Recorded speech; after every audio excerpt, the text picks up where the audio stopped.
გმირთა მემორიალთან დილიდან იკრიბებიან ტერიტორიული მთლიანობისთვის დაღუპულთა ოჯახის წევრები, ახლობლები და საზოგადოების წარმომადგენლები, რომლებიც 32 წლის წინანდელ მოვლენებს იხსენებენ. აფხაზეთში სამხედრო დაპირისპირება 1992 წლის 14 აგვისტოს დაიწყო. ომი, რომელიც 13 თვესა და 13 დღეს გაგრძელდა 27 სექტემბერს, სოხუმის დაცემით დასრულდა.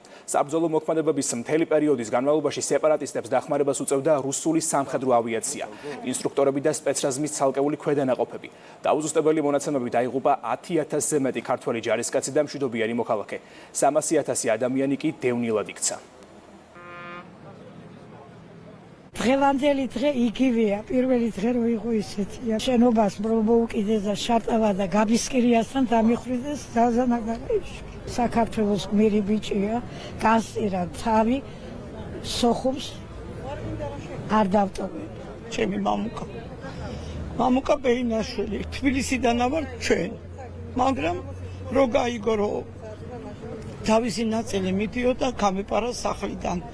გამოყვანილი მყავდა სახლში, მაგრამ გაიპარა და რო დამირეკა ასე მითხრა, რაც უნდა დამღუპო შვილო, რაც წახვედი მეთქი და დედაო, მე არ წავიდე, ის არ წავიდეს, აბა ვიღა უნდა წავიდეს. ღმერთმა დაიფაროს ყველას შვილები, არავის არ გამოაცდეინოს ომი. ეს არის საუკუნე სასჯელი ჩემთვის, სანამ ვიცოცხლებ. წარმოუდგენელია საქართველო უაფხაზეთოთ და აფხაზეთი უსაქართველოთ. წამს რომ თითოეული დევნილი, დროებით დევნილი და მათ შორის მეც აუცილებლად დავბრუნდები ჩვენ მიწაწყალზე და აფხაზ ძმებთან და დებთან ერთად ჩვენ სამშობლოს შევქმნით უკეთეს მომავალს.